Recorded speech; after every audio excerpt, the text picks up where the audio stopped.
યમરાજ પ્રસન્ન થાય છે અને આશીર્વાદ આપે છે. દીર્ઘ આયુષ્માન ભવ.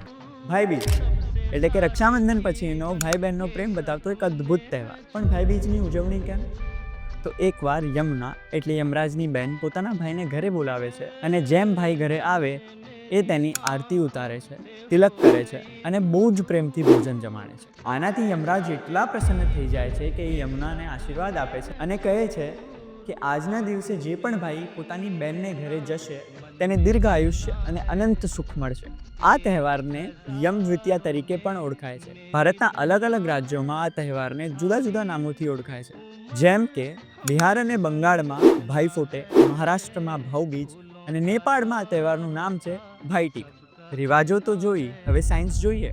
તિલક તમારા કપાળના આ હિસ્સામાં કરવામાં આવે છે જેને આજ્ઞાચક્ર કહેવાય છે.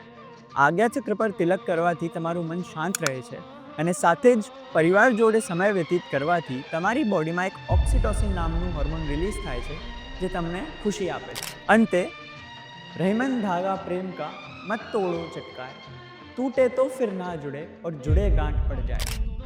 તો શેર કરી દો તમારા ભાઈ બહેનો જોડે. તમને બધાને ભાઈબીજની ખૂબ ખૂબ શુભકામનાઓ. ધન્યવાદ. મળીએ.